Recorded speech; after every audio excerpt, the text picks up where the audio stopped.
Hello everyone, welcome to my page Jharkhand rural academy. Friends, आज हम biology के संपूर्ण अध्याय को देखेंगे, इंट्रोडक्शन ऑफ बायोलॉजी। ये जो बायोलॉजी है फ्रेंड्स, लेक्चर पे आगे बढ़ने से पहले आप लोगों से बस एक ही रिक्वेस्ट है कि आप हमारे चैनल को लाइक, शेयर और सब्सक्राइब करना ना भूलें। ये बायोलॉजी जो होगी, इस बायोलॉजी को मैंने 3 टर्म पे कंप्लीट करने का सोचा है, तो आप लोगों से रिक्वेस्ट है कि आप हमारे चैनल को लाइक, शेयर और सब्सक्राइब करना ना भूलें। चलिए, इसी के साथ हम लोग बायोलॉजी के टर्म को आगे बढ़ते हैं। ये जो बायोलॉजी है, ये एक ग्रीक वर्ड है जिसका मतलब होता है, ये 2 वर्ड बायो और लॉजी से मिलकर बना होता है। बायो का मतलब होता है ऑल लिविंग, अर्थात जितने भी सजीव होते हैं, और लॉजी का मतलब होता है टू स्टडी, अध्ययन। मतलब जितने भी सजीव होते हैं या फिर जीव होते हैं, उन्हीं का अध्ययन करना ही बायोलॉजी कहलाता है।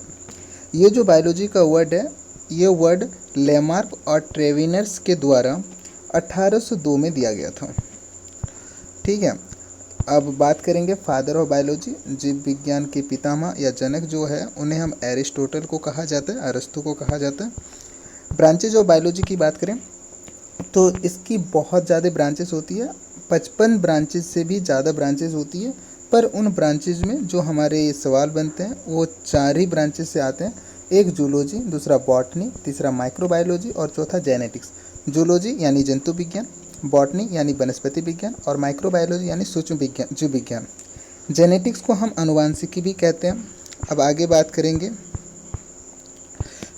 तो देखिए, जूलॉजी जो होता है, जिन्हें हम प्राणी विज्ञान या जंतु विज्ञान कहते हैं, तो जीव विज्ञान की वह शाखा जिसमें हम जंतुओं के बारे में अध्ययन करते हैं, जूलॉजी यानी जंतु विज्ञान कहलाता है।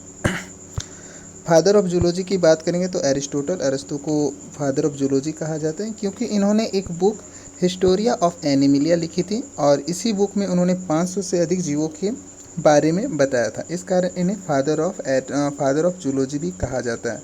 अब मॉर्फोलॉजी यानी फिजियोलॉजी देखेंगे, अर्थात आकारिकी या शरीरी आकारिकी के बारे में बात करेंगे। तो इसकी जो एनाटॉमी होती है, आंतरिक संरचना का अध्ययन करेंगे, और फिजियोलॉजी में कारिकी, इनके जो कार्य के बारे में होते हैं उनको अध्ययन किया जाएगा। बात करेंगे इनका जो बुक था, इसमें 500 टाइप्स के, मतलब 500 से अधिक प्रकार के जो जंतु होते थे, एनिमल्स होते थे, उनके मॉर्फोलॉजी अर्थात उनके आकारिकी और एनाटॉमी अर्थात उनके आकारिकी और कारिकी के बारे में बताया गया था, और इसीलिए अरस्तु को फादर ऑफ जूलॉजी कहा जाता है। बॉटनी में हम लोग क्या करते हैं ना, बॉटनी में हम लोग प्लांट का अध्ययन करते हैं, स्टडी ऑफ प्लांट्स। और जो फादर ऑफ बॉटनी होती है, यानी वनस्पति विज्ञान के जो पितामह कहे जाते हैं, उन्हें थियोफ्रेस्टस को कहा जाता है, क्योंकि थियोफ्रेस्टस ने एक बुक लिखी थी जिनका नाम था हिस्टोरिया ऑफ प्लांटेरियम और हिस्टोरिया ऑफ प्लांटेरियम। इसका जो क्राइटेरिया था, इनके जीव को लिखने का जो क्राइटेरिया था, तो इनका जो मॉर्फोलॉजी होता है, मॉर्फोलॉजी का मतलब तो बाहरी संरचना अर्थात आकारिकी में इन्होंने 500 से भी अधिक प्लांट के बारे में बताया था।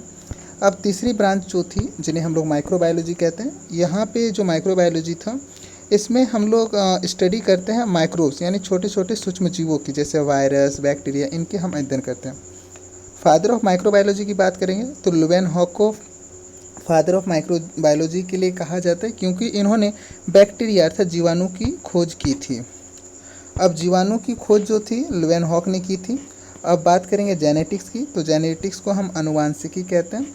तो यहाँ पे हम लोग क्या पढ़ते हैं, to study about principle of hereditary and variation, मतलब जो हम जीवन की जो वंशागति के नियम और विविधता जो जीवों में पाए जाते हैं, उनके नियम जिसमें पढ़े जाते हैं, उसी अध्ययन को, उसी विज्ञान को हम आनुवांशिकी विज्ञान या फिर जेनेटिक साइंस कहते हैं। अब बात करेंगे कि फादर ऑफ जेनेटिक्स किन्हें कहा जाता है, तो फादर ऑफ जो जेनेटिक्स होते हैं, ग्रेगर जॉन मेंडल को कहा जाता है। इन्होंने हेरिडिटी अर्थात वंशागत में बहुत टाइप के लक्षण जो पेरेंट्स से ऑफ स्प्रिंग अर्थात संतान में आते हैं, उन्हें लक्षण ट्राइट्स के बारे में अध्ययन करना हेरिडिटी कहलाता है। मतलब हमारी जो संतान में जो लक्षण पाए जाते हैं, उन्हीं लक्षण को यहाँ पे अध्ययन किया जाता है। वेरिएशन, जो विविधता हम लोग को देखने को मिलती है। अब देखिए, संतान कभी कभी सेम पेरेंट्स के बच्चे होते हैं, जैसा पेरेंट्स होता है उसी की तरह उनके बच्चे दिखते हैं, फिर भी सबके जो लक्षण होते हैं एक ही नहीं होते, मतलब सभी जो उनके संतान होते हैं उनके लक्षण कभी कभी नहीं मिलते हैं। इसी को हम विविधता कहते हैं, इसी को हम वेरिएशन कहते हैं। तो वेरिएशन क्यों आई, इसके बारे में हम लोग अध्ययन करते हैं। अब बात करेंगे कैरेक्टरिस्टिक्स ऑफ लिविंग ऑर्गेनिज्म, तो सजीवों के जो लक्षण होते हैं, तो देखिए सजीवों के क्या क्या लक्षण होते हैं। तो ये जो होते हैं जीवित कोशिका लाइव सेल होती है और सेल ऑर्गेनिज्म अर्थात कोशिकीय संगठन से इनका शरीर बनता होता है। अब यहाँ पे बात करेंगे कि कोशिका क्या है। तो देखिए कोशिका यह हमारे शरीर के जीवन की संरचनात्मक एवं कार्यात्मक इकाई है और इसके बारे में रॉबर्ट हुक ने बताया था, कोशिका की खोज की थी। अब सेल जो होती है हमारी जो बेसिक यूनिट ऑफ लाइफ होती है, हमारी जो जीवन की सबसे छोटी इकाई या फंडामेंटल यूनिट ऑफ जो लाइफ होती है उसे हम सेल यानी कोशिका कहते हैं। ग्रुप ऑफ सेल्स को हम लोग टिश्यू कहते हैं और ग्रुप ऑफ टिश्यू को हम ऑर्गेन कहते हैं और ग्रुप ऑफ ऑर्गेन्स को हम ऑर्गेन सिस्टम कहते हैं और ग्रुप ऑफ ऑर्गेन सिस्टम को लिविंग बॉडी कहते हैं। कहने का मतलब कि कई सारे कोशिकाओं के समूह से मिलकर उत्तकों का निर्माण होता है और कई सारे उत्तकों से मिलकर अंग का निर्माण होता है और कई सारे अंगों को मिलकर और अंगतंत्र का निर्माण होता है और इन्हीं अंगतंत्रों के समूह को हम लोग लिविंग बॉडी या सजीव का शरीर कहते हैं। कोशिका की बात करेंगे तो कोशिका को दो भागों में बांटते हैं, प्रोकैरियोटिक कोशिका और यूकैरियोटिक कोशिका। प्रो का मतलब होता है प्रिमिटिव अर्थात प्राचीन और कैरियोटिक का मतलब होता है न्यूक्लियस, मतलब वैसी कोशिका जिनका केंद्रक जो प्राचीन होता है, मतलब प्राचीन समय में जो केंद्रक बने थे अर्थात जब जीवों का उत्पन्न हो रहा था उस वक्त जीवों में जो केंद्रक थे वो केंद्रक उतनी संगठित तरीके से नहीं माने जा रहे थे, इस कारण उन्हें प्रोकैरियोटिक कोशिका कहा जाता है। यूकैरियोटिक का मतलब होता है, ये दो शब्द यू और कैरियोटिक, यू का मतलब होता है ट्रू अर्थात वास्तविक और कैरियोटिक का मतलब होता है न्यूक्लियस, मतलब वैसा न्यूक्लियस जो वेल डेवलप्ड हो और मैच्योर हो, न्यूक्लियस मैच्योर हो। ठीक है, कहने का मतलब है कि ये आज के समय में जितने भी विकसित कोशिकाएं होती हैं उन्हें हम यूकैरियोटिक कोशिका कहते हैं। प्रोकैरियोटिक और यूकैरियोटिक में अंतर देखें तो प्रोकैरियोटिक में जो होता है न्यूक्लियस मेम्ब्रेन अर्थात केंद्रक झिल्ली नहीं पाया जाता, ये जो केंद्रक होता है ये प्रिमिटिव अर्थात प्राचीन होती है और ये रूडिमेंट्री अर्थात क्षतिग्रस्त तरीके से पाई जाती है। यूकैरियोटिक की बात करेंगे तो इनका जो न्यूक्लियस मेम्ब्रेन होता है इसमें प्रेजेंट होता है, मतलब इसमें उपस्थित होती है और इनका जो कोशिका होती है ना, ये कोशिका वेल डेवलप्ड होती है। अब देखिए ये हमारा कोशिका है, इस कोशिका के बीच में एक मेम्ब्रेन पाई जा रही है, इस मेम्ब्रेन को हम लोग न्यूक्लियस मेम्ब्रेन कहते हैं और इसी मेम्ब्रेन के अंदर जो होता है ना हमारा न्यूक्लियस मौजूद होता है, केंद्रक मौजूद होता है। बात करें एग्जाम्पल देखें तो प्रोकैरियोटिक में एग्जाम्पल आता है जीवाणु बैक्टीरिया का और इस बैक्टीरिया के साथ साथ नील हरित शैवाल, ब्लू ग्रीन एल्गी और जिन्हें हम लोग साइनोबैक्टीरिया कहते हैं। ये शैवाल नहीं जीवाणु है, याद रखिएगा, जो नील हरित शैवाल है ये शैवाल नहीं बल्कि यह एक जीवाणु है।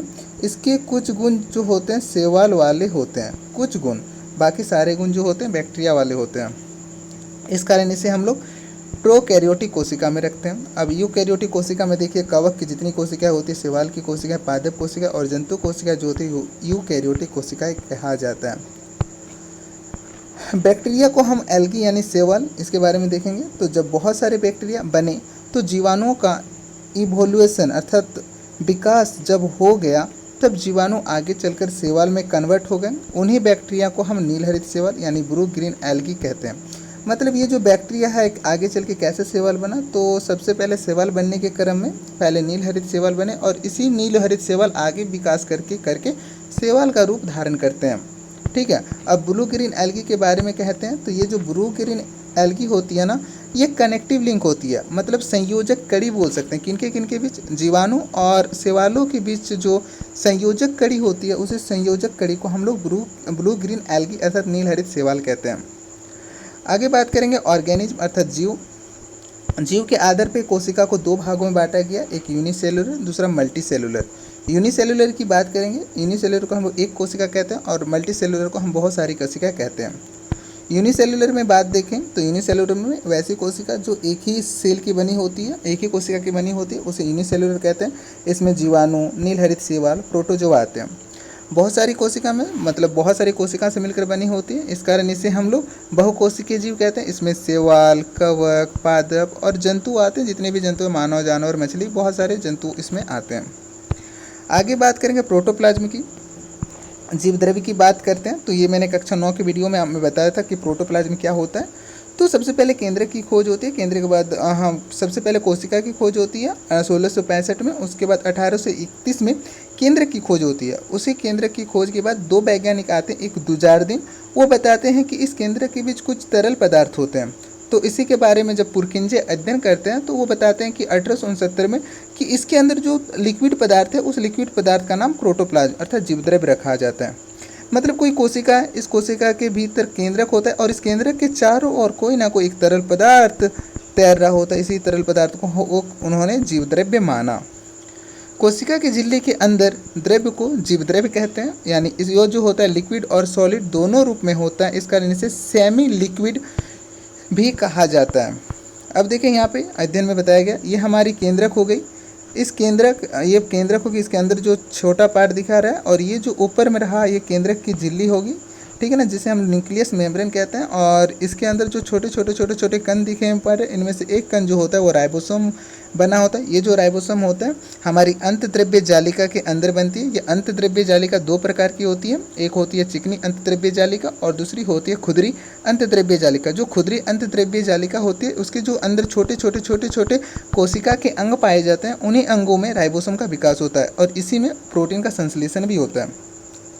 बात करेंगे यहाँ पे जो लिक्विड पाया जाता है, जो तरल पदार्थ पाया जाता है, उस तरल पदार्थ को हम लोग साइटोप्लाज्म कोशिका द्रव्य कहते हैं। और इस कोशिका द्रव्य को चारों ओर एक झिल्ली घेरी रहती है, जिसे हम लोग कोशिका झिल्ली या फिर प्लाज्मा झिल्ली कहते हैं। इसी को हम लोग सेल मेम्ब्रेन या प्लाज्मा मेम्ब्रेन भी कहा जाता है। जीव द्रव्य की बात करेंगे तो जीव द्रव्य जो होता है ये कोशिका द्रव्य साइटोप्लाज्म, मतलब ये द्रव के रूप में होता है।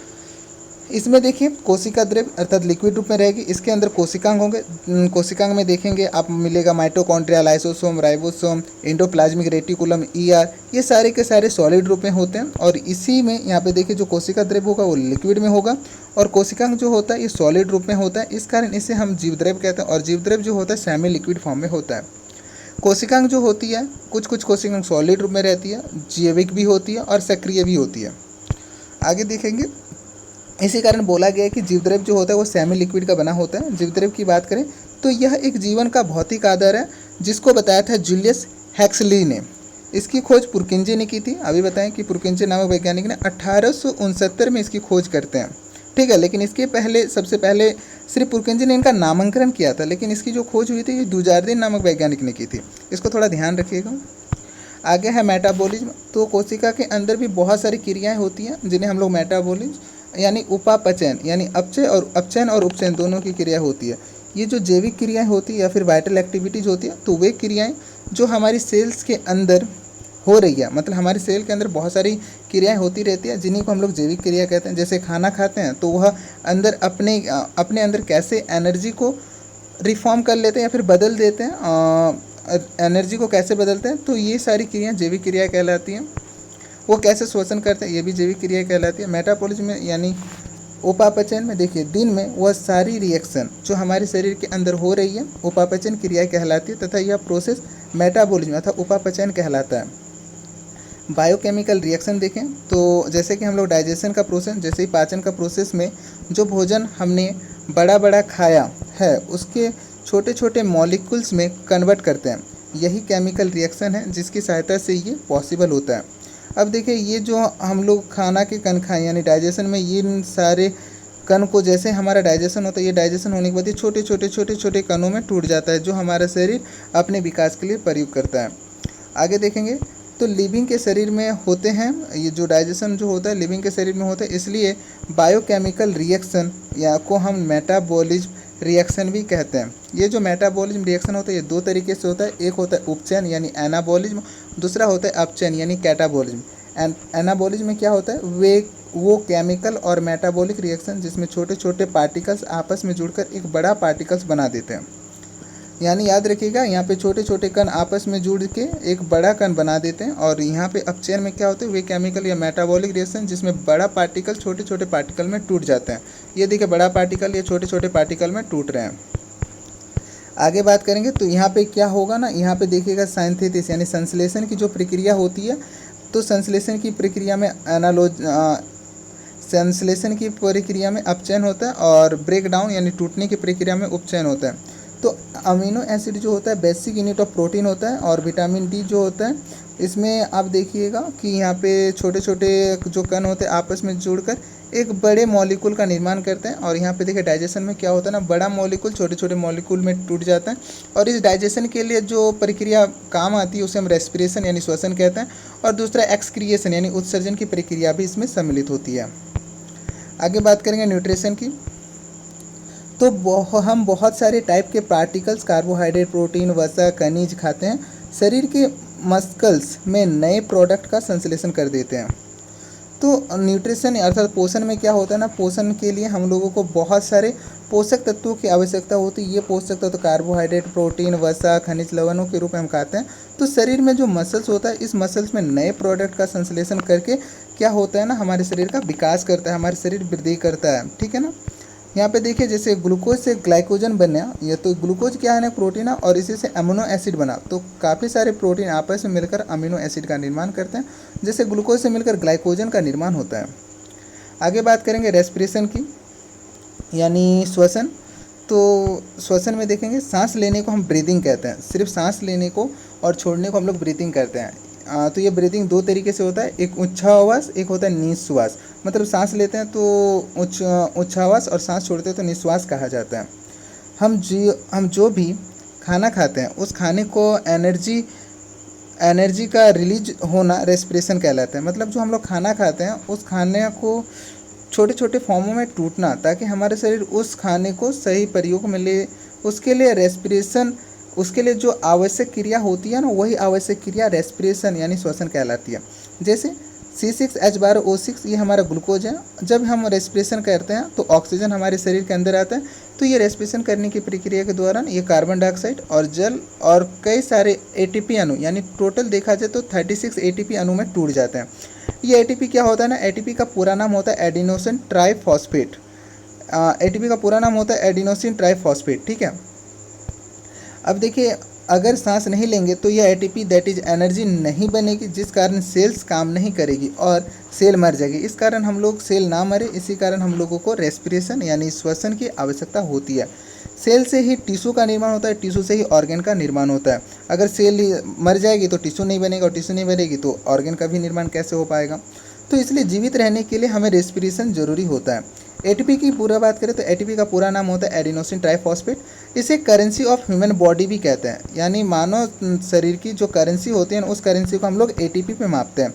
ATP का पूरा नाम होता है एडिनोसिन ट्राइफॉस्फेट। याद रखिएगा, जब हमारी ऊर्जा रिलीज होती है तो उस ऊर्जा का जो ये फॉस्फेट होता है, ये फॉस्फेट का विघटन के फलस्वरूप ये एडिनोसिन ट्राइफॉस्फेट जो एडिनोसिन डाइफॉस्फेट में टूट जाता है, तो ही हम उस ऊर्जा का प्रयोग हमारे शरीर कर पाता है।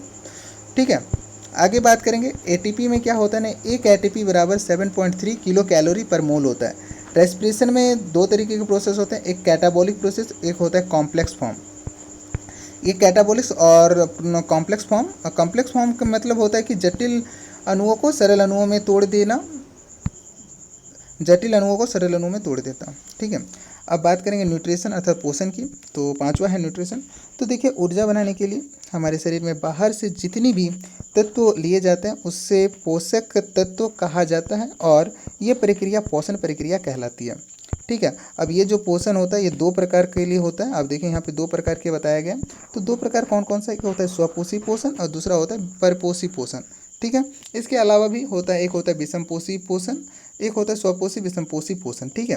तो यहाँ पे हम लोग को दो ही देखेंगे, एक होता है स्वपोषी जिसे हम ऑटोट्रॉपिक न्यूट्रिशन कहेंगे, और दूसरा होता है परपोषी यानी हेटेरोट्रॉपिक न्यूट्रिशन कहेंगे। तो जो अपना खाना खुद बनाएंगे उसे हम ऑटोट्रॉपिक जीव कहेंगे, और ऐसे जीव को स्वपोषी जीव भी कहते हैं। तो ऑटो का मतलब होता है खुद, और सेल्फ मतलब होता है खुद खाना बनाना। तो इसमें जो होते हैं, इसका एग्जाम्पल देखेंगे तो पौधे आते हैं। ठीक है ना, क्योंकि ये अपनी प्रकाश संश्लेषण प्रक्रिया के द्वारा अपने भोजन का निर्माण करते हैं। परपोषी में ये होता है कि जो अपना खाना खुद ना बनाते हैं, इसी को हम विषमपोषी भी कहते हैं। बनाकर दूसरों पर निर्भर रहते हैं, मतलब जो अपना खाना नहीं बनाते हैं और खुद दूसरों पर निर्भर नहीं रहते हैं, उसे हम परपोषी जीव कहते हैं। देखिए, इसका कुछ एग्जाम्पल भी दिए गए हैं।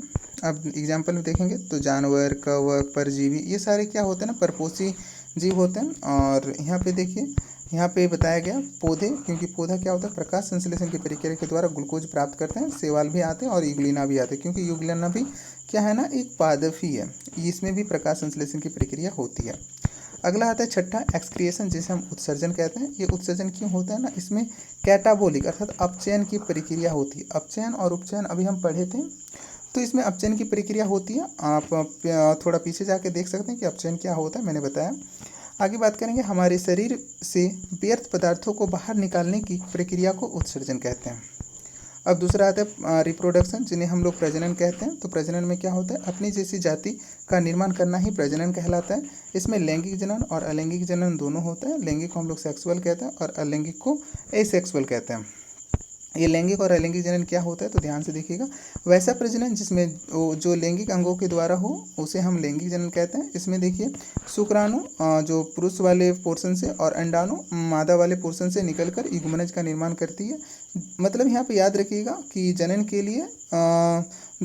के लिए लैंगिक अंगों यानी लैंगिक अंग मतलब एक नर अंग दूसरा मादा अंग, दोनों अंगों का सक्रिय भागीदारी के फलस्वरूप जो संतान की उत्पत्ति होती है, तो ऐसा जनन हम लैंगिक जनन कहते हैं। आगे बात करेंगे अलैंगिक जनन में, याद रखिएगा वैसा प्रजनन जिसमें ना कि स्पर्म हो और ना ही ओवा हो, मतलब ना किसी शुक्राणु की आवश्यकता हो ना ही किसी अंडाणु की आवश्यकता हो, बस वो टूटकर या फिर टूटकर कई पार्ट में गिरकर उससे नया बन जाते हैं। अब यहाँ पे थोड़ा बहुत हम बताएंगे, जैसे कि कभी कभी गुलाब की डंटी होती है तो गुलाब के डाली को काट के भी हम नए पौधे के रूप में विकास कर सकते हैं। तो यहाँ पे ना कोई जनन हो रहा है, मतलब ना कोई लैंगिक अंगों की आवश्यकता हो रही है, ये जो हो रही है एक डाली से टूटकर दूसरी डाली के रूप में नए जीव का विकास हो रहा है। और दूसरा एग्जाम्पल में देखें तो गन्ना की खेती आप लोगों ने देखी होगी, तो गन्ना को छोटे छोटे पार्ट में काट के भी खेती की जाती है, तो वैसे में भी उसमें जो जनन होता है वो अलैंगिक जनन होता है। अगला आता है सेंसिटिविटी यानी संवेदनशीलता।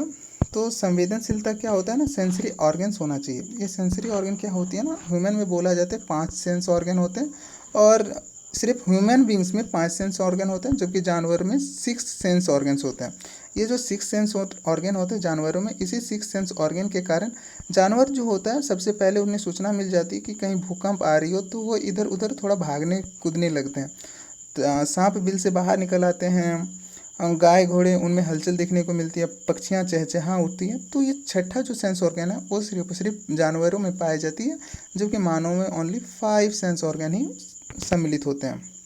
ये 5 सेंस ऑर्गन क्या क्या होते हैं, स्मेल होता है, नोज होता है, आई होता है, ईयर होता है, नोज आई ईयर माउथ, ठीक है, और हमारा जो स्किन होता है, इस प्रकार के 5 सेंस ऑर्गन होते हैं। बाकी आप जाके गूगल पे सर्च कर सकते हैं। आगे बात करेंगे एडेप्शन यानी अनुकूलन क्या होता है। तो इन्वायरमेंट के सभी परिस्थितियों में अपने आप को ढालना ही अनुकूलन कहलाता है।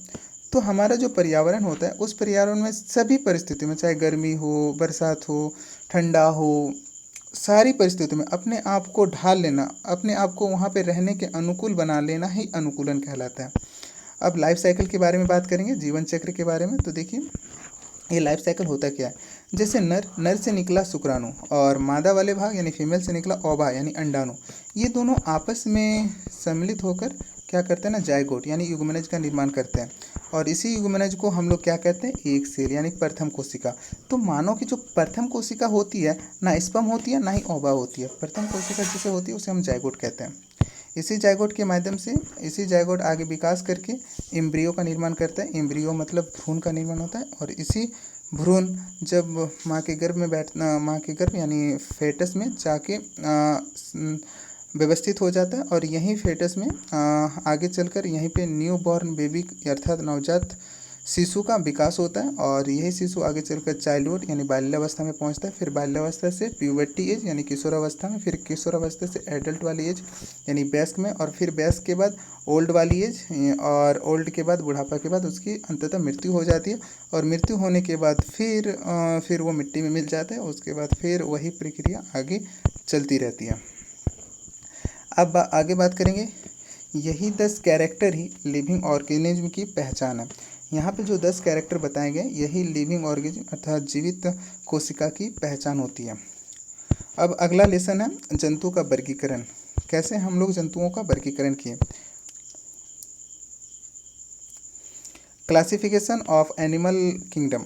तो देखिए सजीवों का जो वर्गीकरण होता है, और ये वर्गीकरण का जो श्रेय हो जाता है वो कार्ल लिनियस को जाता है। इस कारण इसे कार्ल लिनियस को इस कारण इसने क्या बताया था ना, इन्होंने द्विजगत वर्गीकरण यानी 2 किंगडम क्लासिफिकेशन के बारे में बोला था। कि जो पादप होंगे, जो पेड़ पौधे होंगे, उन्हें हम पादप की श्रेणी में रख देंगे, और जो जंतु होंगे जो इधर उधर घूमने वाले होंगे उन्हें हम जंतु की श्रेणी में रख देंगे। तो द्विजगत वर्गीकरण करने का श्रेय कार्ल लिनियस को जाता है, ठीक है ना। इस कारण इसे वर्गीकरण का पिता ही कहा जाता है। क्यों? क्योंकि इन्होंने वर्गीकरण की शुरुआत इन्होंने की थी। आगे में आते हैं फिर हैकल। हैकल जो होते हैं वो त्रिजगत वर्गीकरण के बारे में बात करते हैं, थ्री किंगडम क्लासिफिकेशन। वो बोलते हैं कि एक प्लांटी होती है जो पेड़ पौधे के अनुरूप आते हैं, एक एनिमल होता है जो जंतुओं कहते हैं, और एक होता है प्रोटिस्टा। फिर इन्होंने 3 टर्म के बारे में बताया। फिर आगे वैज्ञानिक आए कॉपलैंड। इन्होंने 4 जगत वर्गीकरण के बारे में बताया। ये 4 जगत के वर्गीकरण कौन कौन से? एक हुए प्लांटी यानी पादप, एनिमल जंतु, प्रोटिस्टा, हिंदी में भी प्रोटिस्टा ही कहा जाता है, और चौथा में मोनेरा। इन्होंने मोनेरा जगत को फिर अलग से इंट्रोड्यूस किया। फिर आगे बात करेंगे। फिर RH व्हिटेकर आए, ठीक है ना। इन्हीं का वर्गीकरण सर्वमान्य माना गया, और इन्हीं के वर्गीकरण के आधार पे आज आधुनिक समय में हम इन्हीं के वर्गीकरण को आगे लेकर पढ़ते हैं। इन्होंने 5 जगत वर्गीकरण के बारे में बात किया, यानी 5 किंगडम क्लासिफिकेशन का जो श्रेय जाता है वो RH व्हिटेकर साहब को जाता है। इन्होंने प्लांटी यानी अर्थात पादप, एनिमल अर्थात जंतु, प्रोटिस्टा यानी प्रोटिस्टा, मोनेरा यानी मोनेरा, और फंगी यानी कवक के रूप में 5 जगत में पूरे जंतु जगत को विभाजित किया, ठीक है। अब यहाँ पे जानेंगे कि मोनेरा क्या होता है।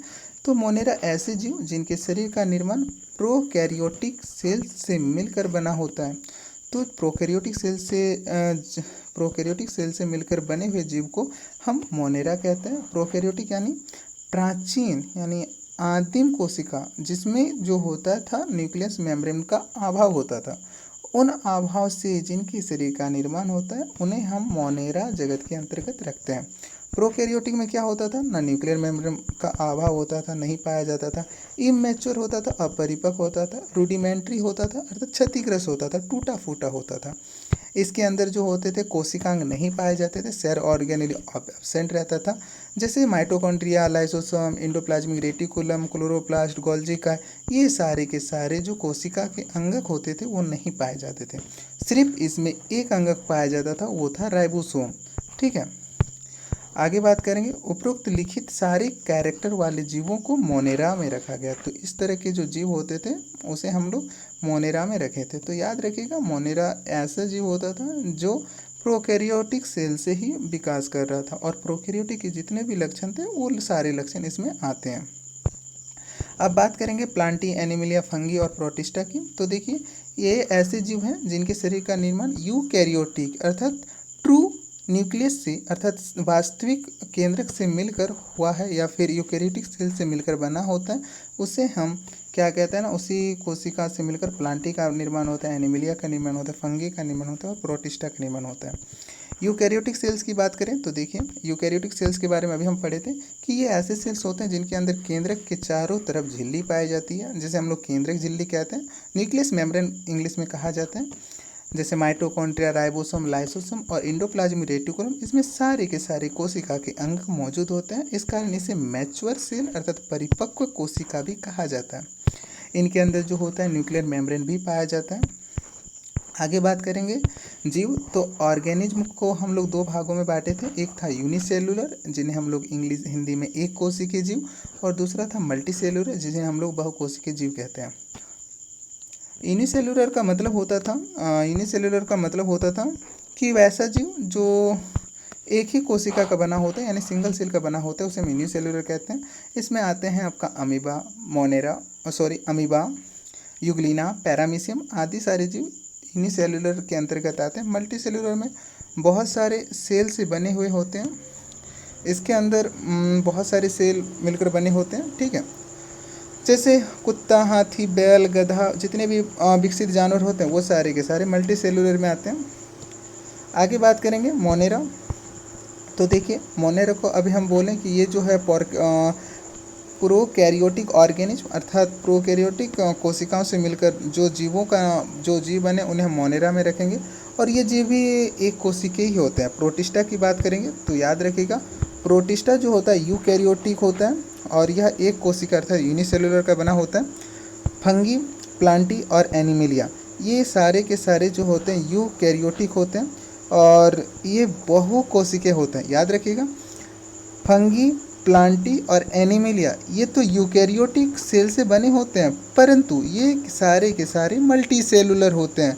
लेकिन यहाँ पे बात करेंगे प्रोटिस्टा जो होता है ये तो यूकैरियोटिक सेल्स के बने होते हैं, लेकिन ये एक कोशिकीय होते हैं। तो याद रखिए प्रोटिस्टा क्या होता है ना, यूकैरियोटिक सेल से ही इनका ऑर्गेनाइजेशन होता है, इनका संगठन होता है, और ये सारी की सारी जो जीव होते हैं एक कोशिका की ही बनी होती है।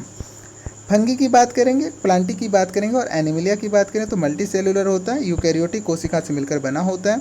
आगे बात करेंगे तो ये प्लांटी क्या होती है, प्लांटी जो होती थी स्वपोषी होती है, क्योंकि ये अपना भोजन स्वयं बनाती है, क्योंकि इसमें प्रकाश संश्लेषण की प्रक्रिया होती है, क्योंकि इसमें क्या होती है ना, प्रकाश संश्लेषण की प्रक्रिया होती है। प्रकाश संश्लेषण द्वारा अपना भोजन स्वयं बनाते हैं। जैसे फूड से ये ग्लूकोज का निर्माण खुद ही कर लेते हैं, जैसे वो वातावरण से कार्बन डाइऑक्साइड और ज़मीन से जल और प्रकृति से सूर्य का प्रकाश और उनके पत्तियों में क्लोरोफिल की उपस्थिति के कारण ये स्वयं से ग्लूकोज का निर्माण कर लेते हैं, यानी खाने का निर्माण खुद कर लेते हैं। इस कारण ऐसे जीव को हम स्वपोषी जीव कहते हैं।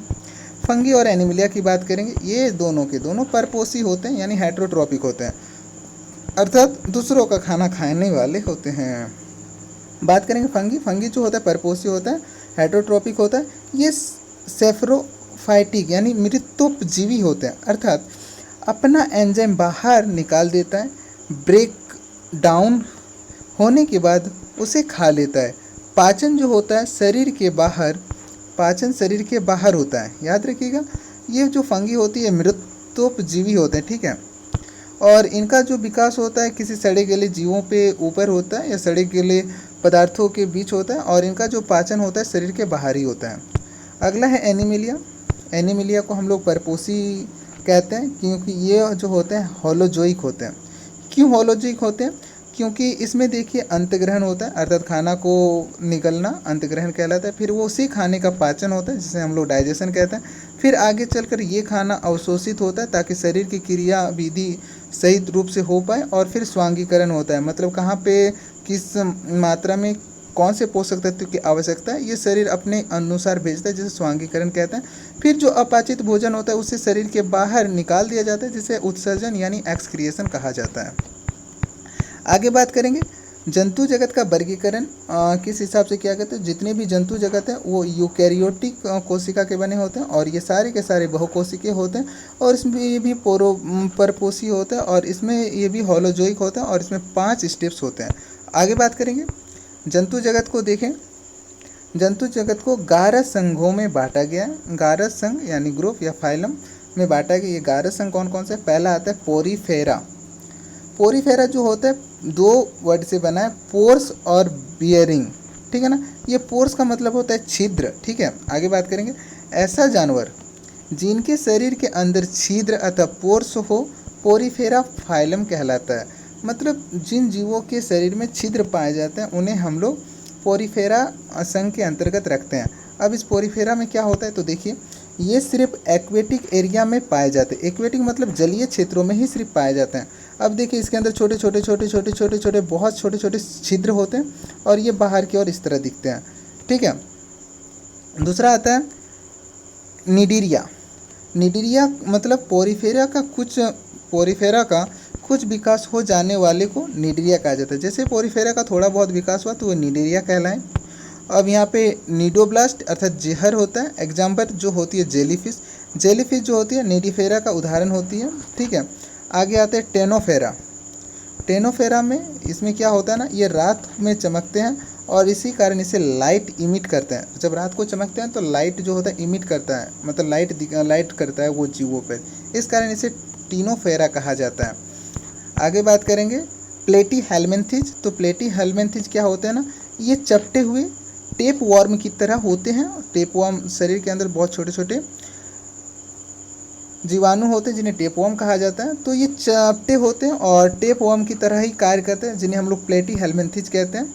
फ्लैंटेड बॉडी होती है, मतलब शरीर जो होता है चपटा होता है। ये रिबन जैसा, रिबन आपने देखा है ना, उसी रिबन के आकार का होता है। दूसरा आता है एक्सकिली हेलमेंथिज। तो एक्सकिली हेलमेंथिज क्या होता है, ये गोल राउंड दिखते हैं। ये गोल राउंड का मतलब यहाँ पे देखिए, यहाँ पे आया थोड़ा सा घूम गया, फिर यहाँ पे देखिए थोड़ा सा घूम जाता है, फिर यहाँ पे देखिए थोड़ा सा घूम जाता है, यहाँ पे देखिए कि थोड़ा सा घुमा हुआ है। तो इसके अंदर क्या होता है ना, ये भी एक्सक्लेमेटरी, ये सिर्फ होते हैं सिर्फ गोल राउंड के दिखते हैं। एनिलिडा की बात करेंगे तो एनिलिडा यहाँ पे एनुअल अर्थात रिंग की तरह इनके शरीर में देखने को मिलेगा। इनके शरीर में क्या होगा ना, एन्यूल अर्थात रिंग की तरीके से शरीर का निर्माण होगा। तो आप देखिएगा जिनके शरीर में रिंग जैसी संरचना होगी वो सारे के सारे जीव एनिलिडा के अंतर्गत आएंगे। जैसे केचुआ देख लीजिए, जोंक देख लीजिए, ये सारे के सारे जीव एनिलिडा के अंतर्गत आते हैं। अब बात करेंगे एंथ्रोपोडा, तो सबसे बड़ा फाइलम है, संघ है, और 66% यानी 67% जो जानवर होते हैं ना इसी श्रेणी में आते हैं, ऑर्थोपोडा के श्रेणी में। तो याद रखिएगा ऑर्थोपोडा जो होता है जंतु जगत का सबसे बड़ा संघ है और इसके अंदर लगभग 66% जो जंतु होते हैं भारत में या विश्व में 66% जंतु इसी के अंदर पाए जाते हैं। इसमें देखिएगा तो छोटे छोटे कीड़े मकोड़े, कीट, कॉकरोच, मकड़ी, मधुमक्खी, जितने ये छोटे छोटे जीव होते हैं कीट पतंग, वो सारे के सारे जीव इसी श्रेणी में आते हैं। अब इसमें कुछ एग्जाम्पल है कि ये जो होते हैं हवा में भी रह सकते हैं, ज़मीन में भी रह सकते हैं, पानी में भी रह सकते हैं। इस कारण इसे सबसे बड़ा संघ माना गया। अगला आता है मोलस्का, तो मोलस्का में याद रखिएगा तो ये दूसरा सबसे बड़ा संघ है। क्यों? क्योंकि इनका जो शरीर होता है बहुत ही कोमल होता है। इनका शरीर क्या होता है, बहुत ही कोमल होता है, लेकिन शरीर जो होता है एक ढांचे में क्या रहता है, एक ढांचे में उसको सुरक्षा होता है, एक ढांचे के अनुरूप उसका शरीर सुरक्षित रहता है। जैसे घोंघा आपने देखा होगा तो घोंघे के जो बाहरी जो ढांचा होता है, खोल जो होता है, वो खोल एक्चुअल में उसका सुरक्षा है, लेकिन वो जो होता है बहुत ही कोमल होता है। ऑक्टोपस, ठीक है, इस ऑक्टोपस का एक सवाल पूछा गया था कि ऑक्टोपस में कितने इसका हार्ट कितने चैम्बर का बना होता है, तो 3 चैम्बर का होता है इसके अंदर। आगे बात करेंगे उसके बारे में भी। नौवां आता है इकाइनोडर्मेटा। इकाइनो का मतलब होता है स्पाइन और डर्मेटा का मतलब डर्मेटा का मतलब होता है स्किन। तो जिसके शरीर के ऊपर कांटे, स्पाइन का मतलब होता है कांटे लगे हुए होते हैं, मतलब जिनके शरीर में कांटे लगे होते हैं वैसे जीवों को इकाइनोडर्मेटा कहते हैं, ठीक है ना। इकाइनो का मतलब होता है स्पाइन, स्पाइन का मतलब होता है कांटा, मतलब जिसके शरीर में कांटा लगा होगा उसे हम लोग इकाइनोडर्मेटा के अंतर्गत रखेंगे। इसमें आता है स्टारफिश, आप देख सकते हैं तारा मछली जो होती है वो इकाइनोडर्मेटा का उदाहरण है। अगला आता है हेमिकॉर्डेटा, तो हेमिकॉर्डेटा ये भी एक जलीय जीव है। अगला आता है कॉर्डेटा या फिर बट्रीब्रेट, ठीक है ना, कॉर्डेटा या बट्रीब्रेट। तो याद रखिएगा ना, कशेरुक प्राणी, तो जिनके वैसे जंतु जिनके अंदर रीढ़ की हड्डी यानी बैकबोन पाए जाते हैं उन्हें कॉर्डेटा या फिर वर्टिब्रेट के संघ के अंतर्गत रखा जाता है। अगला आता है नॉन कॉर्डेटा, मतलब जिसमें रीढ़ की हड्डी नहीं पाए जाते, उन्हें हम इनवर्टिब्रेट भी कहते हैं, ठीक है। आगे बात करेंगे। अगला आता है पोरीफेरा। अब थोड़ा सा इसके बारे में अच्छे से जान लेते हैं कि पोरीफेरा क्या होता है, वो थोड़ा सा हम लोगों का डिस्कशन था। तो पोरीफेरा का मतलब होता है पोर्स बियरिंग, मतलब ऐसा जानवर जिनके शरीर के अंदर छिद्र होते हैं। ये सिर्फ जलीय क्षेत्रों में पाए जाते हैं। ये जंतु जगत का सबसे पुराना फाइलम है। तो अगर कोई भी सवाल है कि जंतु जगत का सबसे पुराना संघ कौन सा है, तो उसे पोरीफेरा कहते हैं। तो जंतु जगत का सबसे पुराना संघ कौन सा होता है, पोरीफेरा होता है। पोरीफेरा के बाद आता है जलीय। तो जलीय अगर देखें, जलीय 2 तरीके से होते हैं, एक समुद्री यानी मैरीन और दूसरा होता है नॉर्मल वाटर यानी साधारण पानी। तो अगर आगे देखें तो ये चल नहीं सकते हैं, नॉन मूवेबल होते हैं, अटैच्ड टू रॉक्स यानी चट्टानों के साथ अटैच्ड होते हैं, जुड़े होते हैं, इस कारण ये सेसिल होते हैं। सेसिल आगे देखेंगे तो देखिए यहाँ पे जो होता है, यहाँ पे देखिए एक छिद्र होता है जिसे बड़ा छिद्र हम लोग कहते हैं, ठीक है ना। इसी बड़े छिद्र को ऑस्कुलम कहा गया। अब इसके अंदर छोटे छोटे छिद्र होते हैं, इस छोटे छोटे छिद्र को हम लोग ऑस्टिया या ऑस्टियम कहते हैं। और इसी ऑस्टियम के अंदर क्या होता है, स्पॉन्जोगोसिल होते हैं, अर्थात गुहा कैविटी होती है। इसी के अंदर कैविटी होती है, मतलब गुहा होता है, घर जैसी संरचना होती है। अब यहाँ पे ऑस्टियम में क्या होता है ना, पानी जो होता है वो इंटर करता है, पानी प्रवेश करता है। अब यही पानी प्रवेश करके स्पॉन्जोसियल यानी ऑस्कुलम यानी पानी से उत्सर्जित पदार्थ आउट होता है, मतलब जो पानी के द्वारा उत्सर्जित पदार्थ होते हैं उस पदार्थ को बाहर निकाल दिया जाता है। इसके अंदर बात करेंगे तो आहार नाल एब्सेंट होता है, सेल बॉडी होती है लेकिन इसमें टिश्यू नहीं पाया जाता, पाचन करने वाली ग्रंथियां नहीं होती। अब देखिए आगे, यहाँ पे जो होता है कैनाल सिस्टम पाया जाता है, पानी छिद्र में प्रवेश करता है और छिद्र से निकल जाता है। तो यहाँ पे जो छिद्र होता है इस छिद्र से पानी प्रवेश करता है और छिद्र से पानी बाहर भी निकल जाता है। यहाँ पे देखेंगे तो रिप्रोडक्शन इसमें कैसे होता है, प्रजनन कैसे होता है, तो ये जो होता है फ्रेगमेंटेशन अर्थात विखंडन विधि के द्वारा ये जो होती है एक जीव से दूसरे जीवों का निर्माण होती है। तो दूसरा जीव का निर्माण होगा तो पॉरीफेरा डेवलप होगा। अब इसमें जो होता है एसेक्सुअल अर्थात अलैंगिक जनन होता है, इसमें लैंगिक जनन नहीं पाया जाता। अब देखिए लैंगिक जनन में लैंगिक जनन अंगों का होना चाहिए, लेकिन यहाँ पे कोई जनन नहीं हो रहा है, ये तो टूट जा रहे हैं। इसी टूटने के क्रम में नया जीव का निर्माण होता है। अगला देखें तो सेक्सुअल में हम हर्मेफ्रोडाइट यानी उभयलिंगी। तो उभयलिंगी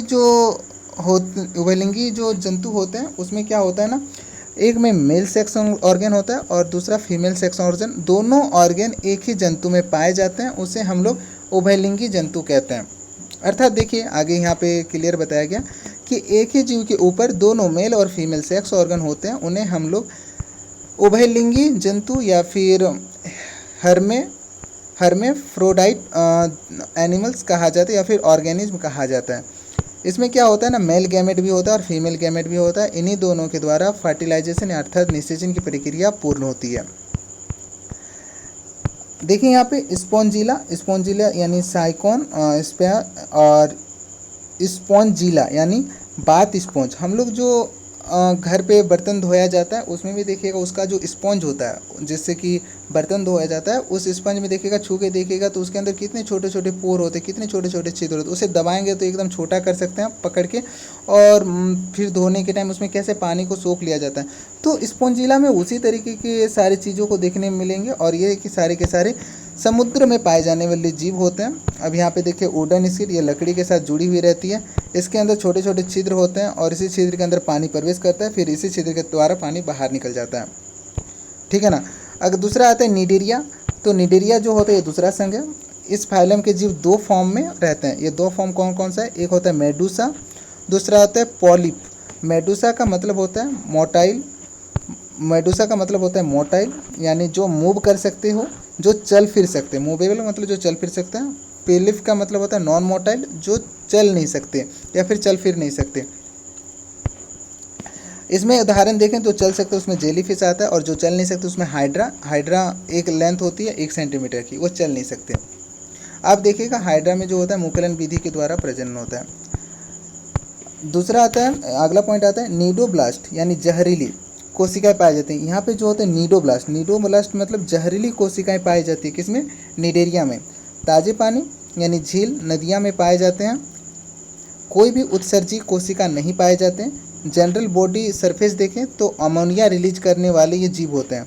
अगर इनका बॉडी सरफेस देखें तो ये अमोनिया रिलीज करने वाले जीव होते हैं, और ये अमोनिया जो होता है NH3 इसका केमिकल फॉर्मूला होता है। इसमें देखिएगा तो कोई भी श्वसन अंग नहीं पाया जाता। इसका जो न्यूरन होता है तो एनिमल किंगडम में सबसे पहले इसी में न्यूरन बनना शुरू हुआ था। तो याद रखिएगा सबसे पहले जो न्यूरॉन यानी तंत्रिका तंत्र बनने की जो शुरुआत होती है वो निडेरिया संघ के अंतर्गत जीवों में ही होती है। ठीक है। इसमें प्रजनन की बात करेंगे तो यहाँ पे भी जो प्रजनन होता है वो अलैंगिक जनन के माध्यम से होता है। इसमें क्या होता है ना, बडिंग होता है। बडिंग का मतलब होता है मुकुलन, मतलब थोड़ा सा यहाँ पे बढ़ेगा। उसके बाद जैसे यहाँ पे एक हाइड्रा की बात करें तो ये जो हाइड्रा होती है, ये हाइड्रा क्या करती है ना,